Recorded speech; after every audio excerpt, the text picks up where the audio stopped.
Building a home on a budget using reclaimed, recycled materials can force a kind of creativity and ingenuity that, in my opinion, can often result in a home which is even more beautiful than a brand new sparkling architectural project. And this next tiny house is a fantastic example of just how good it can be.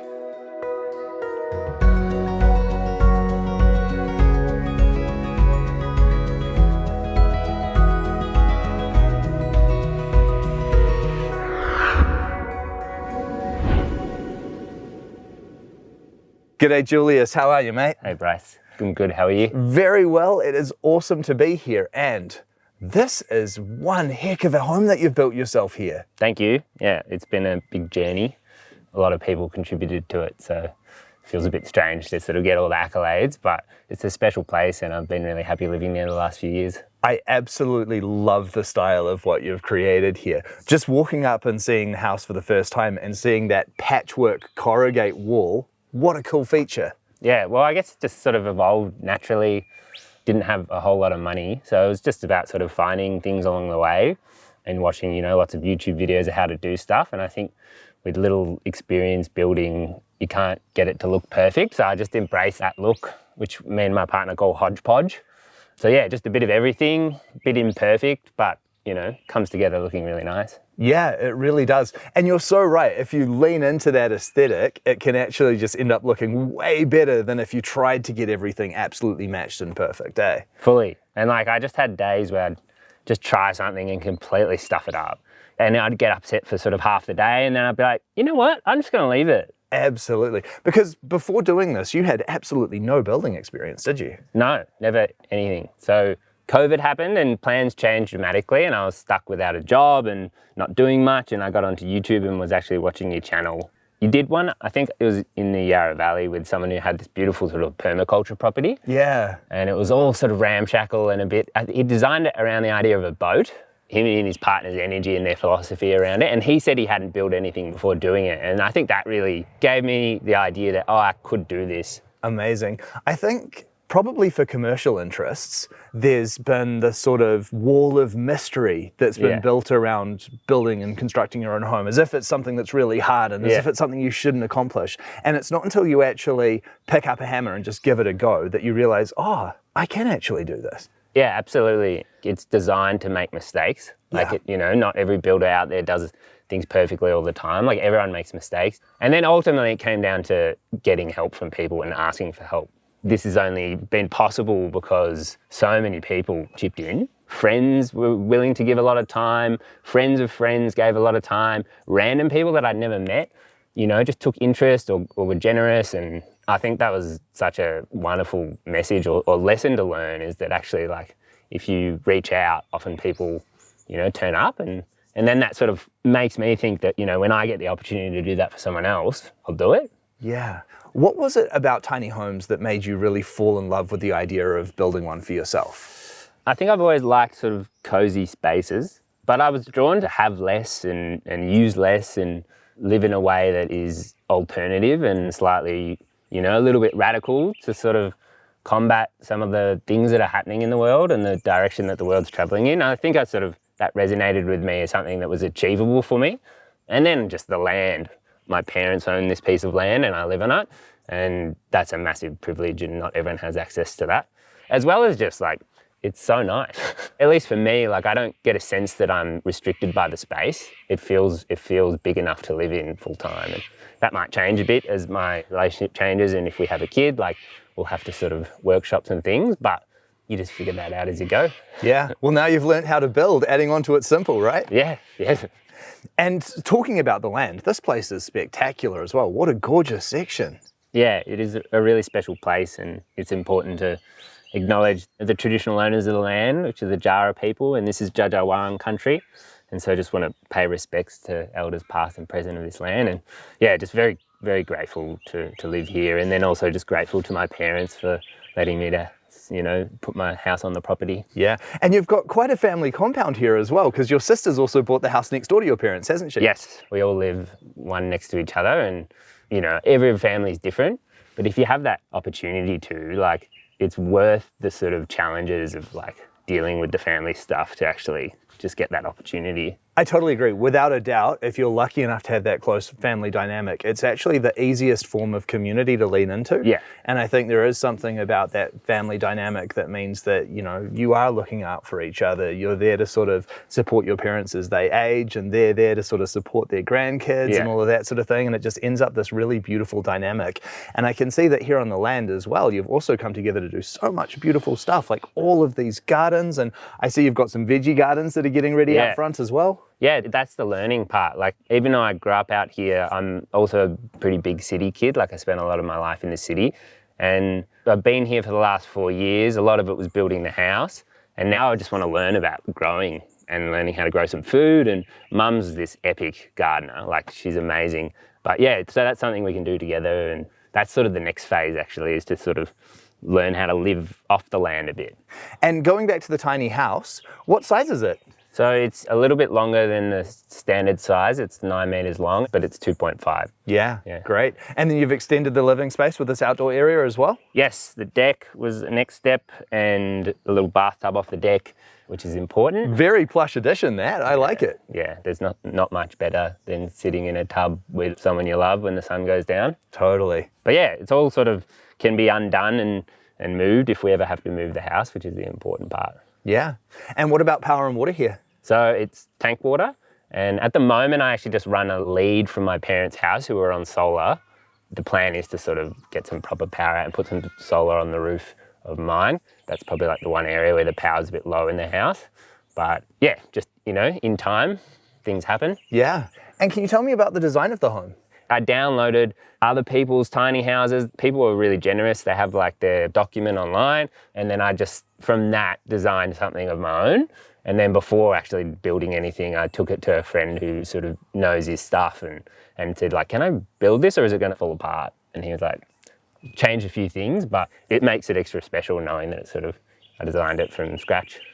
And then material-wise, this was pretty much all reclaimed materials, wasn't it? Yeah, a lot of it. I definitely, like, for the framing and stuff, bought new material. Sure. But yeah, most of the sort of external stuff is all just stuff that I could find on Facebook Marketplace, and I made some really good connections with people that repurposed materials from companies that were throwing them away or houses that were being demolished. And so once you form relationships with those people, they can be really wonderful resources of advice and provide you stuff that you can use. So yeah, the external cladding is a mix of a few different native Australian hardwoods that they're all being thrown out by an architectural firm for being a bit imperfect and too much feature, and that's like the good stuff. So I got that from a friend of mine, Zon. He sources that. All the iron and stuff like that was just got from tips. I sort of bought the windows first and designed the house around them. There's 2 in there that I got built because I really wanted a specific thing, but yeah, the most of them are just picked up off Facebook Marketplace. Perfect. And you've built a really cool grey water system for this house too. Yes. But it was actually one of the videos that you put on your channel about grey water systems that sort of finally inspired me to do it. And it's just the kitchen grey water that goes out and goes through a grease trap and then into like a wicking bed underneath a veggie garden to sort of process it, and that seems to be working. Great. Yeah, the bathroom runoff goes just into the garden, just so that if we do, someone uses a soap or a conditioner that you don't want with your veggies, we're not putting it into the same system. But yeah. Well, your tiny home just looks like a work of art from the outside, and I cannot wait to see what you've done on the interior. Can we check it out? Let's do it. All right. Walking into this home, immediately you just feel consumed by all of the timber. This is absolutely stunning. Thank you. That was probably the one design brief that used a lot of timber and not have any or very minimal sort of white in the house. I've never really liked that as a design feature. But, there wasn't much thought to the design of the interior. Like, obviously a lot eventually, but nothing preemptively. I sort of figured out one thing at a time with a lot of like good feedback from my partner and my parents. It was kind of fun that way, sort of like a puzzle piece, just one piece at a time, rather than sort of thinking about an end product that we wanted. And I think that is the best way to build, especially on a project like this where it is quite organic and, you don't necessarily have to have the perfect vision for how it's all going to come out. So much of the design just gets dictated by what you find. And I think the result of that is a space that just ends up with so much more character than sort of a cold architectural design, eh? Absolutely. Nothing was intentional, but it just sort of happened. Yeah. And the windows in here all just fit so beautifully as well. That picture window right down the end of the home, what a feature that is. Yeah, it's really beautiful. Really sort of makes you feel like you're in the garden, which again, it's sort of a feature of my parents' design. And I got really lucky. That window was actually being sold on Facebook Marketplace just down the road for barely nothing. So yeah, you can find things when you just keep an eye out for them. Because it really makes the house. Yeah. It's the beauty of planning a project and having time to accumulate, because if you're able to do that, you can get these real treasures for very little money. Whereas if everything needs to be right there and then that's when you have to really fork out the cash for it, eh? Absolutely. In some moments, I did just choose to spend the money and buy something to make it work, or just grab something that didn't feel perfect, but just meant that the project kept moving. It really was like quite a consuming project, and that's something I think it's worth mentioning. It takes a bit of a toll, like for me, it did. Just the project managing of it. People in your life have to turn up for you in ways that maybe they don't normally, and so it's worth acknowledging that firstly, just like all the people that supported me through it, but also just that's something to consider if you want to do it, to make sure that you have good support around you and you acknowledge that you're going to need quite a lot of support. Yeah, absolutely. The design of the lounge and sort of dining space down the end there, really, really nicely done that. They're old restaurant banquette seats. Right. Yeah, and that was actually my mum. Mum's been amazing with this house, especially the interior. She sort of has a wonderful brain for finding the solutions, and they've got storage inside of them, and it's a nice little sort of area. Absolutely. You've got the fireplace there as well. Obviously, that's an essential for Victoria, isn't it? It is. Yeah, it gets really cold. But yeah, this place heats up so quickly with that fire, almost too much. You have to have sort of windows open when you have it going. Tiny houses, they do heat up so efficiently, but how nice is it having a roaring fire and being able to crack a window in the winter and having that like cold air come in and the fresh, crisp air, but still be in this like lovely warm home. Yeah, everything's a bit easier in a tiny house, like heating, cleaning it. I have decided to get a split system in just because you don't always feel like lighting a fire to get it warm, and sometimes you just need the chill taken off. And it can cook here in summer too, eh? Oh, completely. But yeah, there's nothing better than on a really cold night here, like, having a spa and then coming in, sitting by the fire and having a bottle of wine. Life's pretty good. Yeah, I'll say. The way you've done the lighting in here is really nice as well. I am such a fan of these Edison bulbs. It wasn't sort of, again, too intentional, but I think there's so many windows in the space that we often don't use much lighting in the daytime, and we wanted something at night that just made it feel warm and comfortable and not too bright. So I think those globes do the trick. Yeah, absolutely. The way that you've used the rope light in the kitchen is really cool too. Yeah, it is a nice feature. It sort of adds to the space. Yeah. And the kitchen design in here, again, the timber really just dominates this space, doesn't it? Yep, and that's a nice story. That bench top has been made from a tree that was felled next door. We milled it, and I took it to a friend who helped me plane it and get it to the place that we could install it as a bench top. And so it feels, it's part of the place, and yeah, really happy with how it's come up. Yeah, it looks great, and keeping the live edge on it as well is beautiful. Yeah, it was just all those little features you see in other people's houses. Yeah. People are really generous on YouTube, I find, with not only how to do things, bringing you into their spaces, and that's part of wanting to do this video, is to give back a little bit to the community who have done that. Yeah.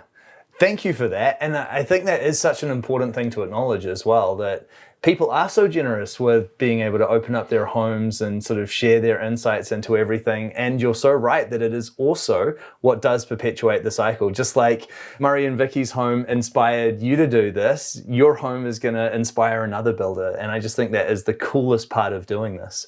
Yeah, that's a really nice way of thinking about it. And tell me about the functionality of your kitchen.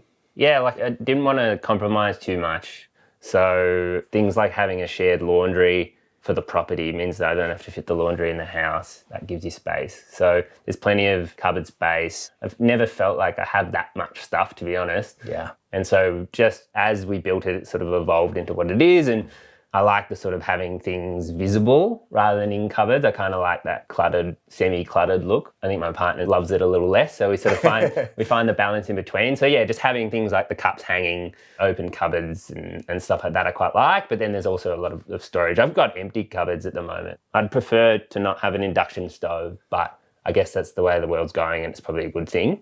And I bought a big double sink, but I only realised that we don't really need it. So I actually turned half of it into the, like where you store the dishes, which has worked really well. Brilliant, yeah. And another thing that I noticed in this kitchen, the tile work, again, it just adds so much character. Yeah, I love the tiles. Hated doing them. Tried to sort of palm that off to people. My partner's parents came and did the tiling, which I was very grateful for because there's something about grouting tiles which just gets under my skin. I think it looks great. And that is quite a record collection you've got there. Yeah, I'm not sure how many tiny houses you would have seen with a full 2 decks set up, but my partner really loves music and has a little bit of fun mixing records. And so I think part of like making this place convincing to come and live and change your life and live out here was wanting the space to feel like a little bit hers as well. You know, hopefully a lot hers now. Part of that was, incorporating the record players, which, some people might have not prioritised with the space, but I love it. And it's getting me really into it. It's really fun. Yeah, the record players, the decks, the wine storage, that is definitely the fun part of the house, isn't it? Yeah, that says a lot about who we are and what we like to do for fun. And I think that is just the perfect key to really being happy in a tiny house. Even though it's a small space to work with, you can still build in those really fun elements. I really love that. Yeah, that's why you just figure out what's going to be good for you and what you can make work. Absolutely. And your bathroom's down the end of the home there. Can we have a look at that? Of course.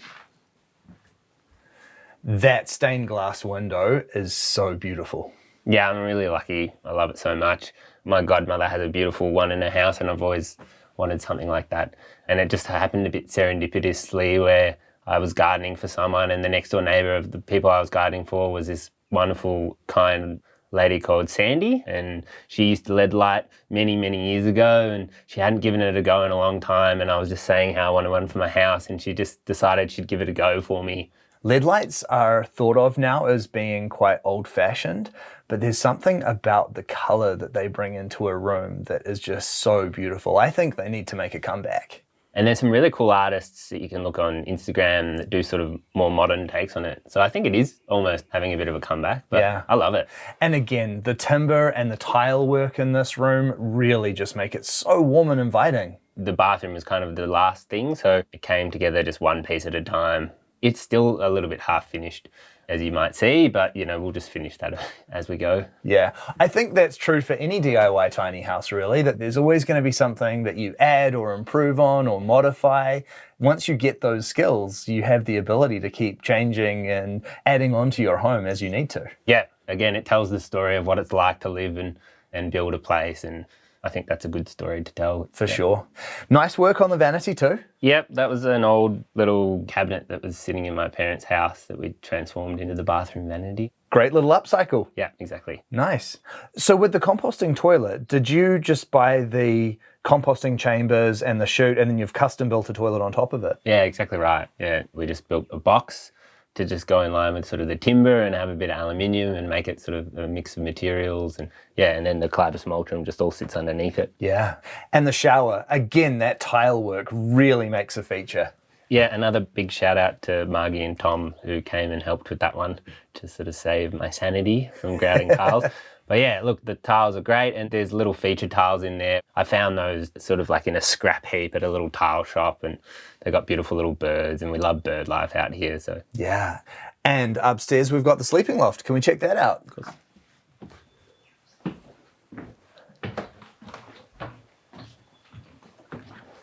This is really cool up here. I really like the way that you've wrapped the bookshelf around the bed. That's cool. Yeah, just again, it's sort of like having things visible. I like that look. You see the life that people live rather than sort of being hidden away. Using the corrugate in here as well is an interesting feature. You don't often see corrugate used on the inside, but it works really well to create a feature up here. I like just mixing materials is what I think looks good, and houses that I'd checked out that did things like that I quite liked. So Yeah. just copied. Perfect. And the lower stud height up here as well means that you can really appreciate the timber up here too. It sort of feels like just enough space that you can kind of be on your knees and walking around. You can't be standing, obviously, but it doesn't feel too cramped. It sort of, it feels cozy, which is nice for a bedroom. It's an important space. And you've got a very plush carpet up here too. Yeah, it's important because you're on your knees a lot given the height of the ceiling. So when you're getting dressed or just getting around, you're often on your knees, and they're pretty important things. So you got to keep them protected. So a big comfy carpet's been really helpful for that. Yeah. I like the way that you've done the hanging clothes storage up here as well. And also the way that you've taken the timber elements here and angled them out to sort of create a little bit of privacy for the loft. It just looks really good. I didn't really know what to do about my clothes. It just kind of came slowly. This was actually like just an offcut of the kitchen bench top that I had, and I was like trying to figure out a clothes rack idea, and one day just drilled some holes in it and tried to hang some things, and I was like, actually, I like it. So little things like that, just trial and error. Yeah. Nice size bed up here as well. Queen size bed, I think important just to have the space, and have an incredibly obnoxious dog that when she sleeps on the bed takes up the entire thing. So yeah, the more space, the better. Yeah. And lovely views from up here as well. Yeah, you're still outside, but it's cozy. So, yeah. So chipping away at this project, how long did this take you to build? It was probably about 2 years of starting the design to sort of moving into it to semi-live. And how long have you been living in it? I sort of forced my partner to almost camp in it on Christmas night 2 years ago. And there was a lot of just like living in it half done for the beginning, which people told me not to do, that you sort of, once you move in, you stop with the momentum. But I just feel like it felt more important to actually just start to enjoy the space, because it's been a long time of just working on it. Yeah, that is kind of a golden rule of DIY construction though, eh? That the second that you move into it, you're less likely to finish anything that needs to be finished. Yeah, and that's how it worked out in a lot of ways. But also, you just learn to live in a half-finished space, and you slowly get it done. And yeah, and after 2 years of construction, that's quite a build-up. Has actually living in the home lived up to your expectations? Yeah, it took a little bit. Like straight after finishing, I sort of hit a real slump, and I think that's worth mentioning. I'm not sure if it's happened to other people, but it's just like I had a real sort of low patch in my mental health, and I think it's because you're so used to doing something, your brain's being consumed by something, and then it sort of takes the back seat for the first time in ages. And that was actually a really challenging little period. But then particularly the last 12 months, just feeling like it's a bit, I can't put words to it. It almost feels a bit spiritual how grounded I feel here and happy I feel when I'm here with the people that I love, filling it up as well. A day in the life of living here can be a mix of things. It can be really slow and really sort of quiet, and you can be really present to things like the environment around you and the beautiful sounds of all the birds, and, have access to a lot of solitude in a really lovely way. Or it can be vibrant, and it can be filled with people and eating lots of wonderful food. And so it sort of holds space for all of that. I think any good home does. What comes to mind is just feeling really, at ease in a space. You have been so thrifty with your material sourcing for this space, and obviously pouring so much of your own labor and help from friends and family into this space to actually realize the project.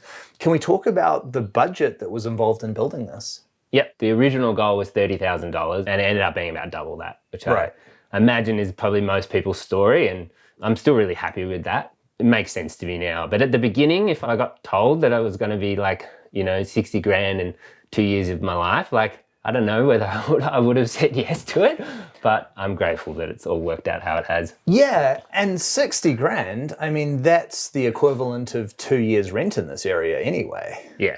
Absolutely. Yeah. And so with the bulk of the construction here now complete, and I can see you're expanding into some really beautiful projects in the garden, what does the future hold for you now? I think just, enjoy living a little bit slowly, or the time frame of living to, I think most of my 20s has been sort of short term. And being here now feels like that jump to, what does 5 years time look like? What does 10 years time look like? And that's pretty exciting when you think on that scale, because you don't have to rush. Yeah. And you just sort of let things unfold naturally and really enjoy seeing a space and a place over that period of time. And I'm looking forward to like learning what being on this piece of land means. Fantastic. Well, Julius, this is such a beautiful home that you have built for yourself here. I'm so impressed with the quality of all of the work, and I love the lifestyle that you've built for yourself here. Thank you so much for sharing it with me. No worries. Yeah, look, thank you so much. Like, it wouldn't have happened without you and Russ's work. It really does inspire people. And so, yeah, thank you for creating the content that you do and, you know, letting people share their spaces. And I think it's a really positive thing. Thank you so much. I love that Julius describes his house as a hodgepodge tiny home.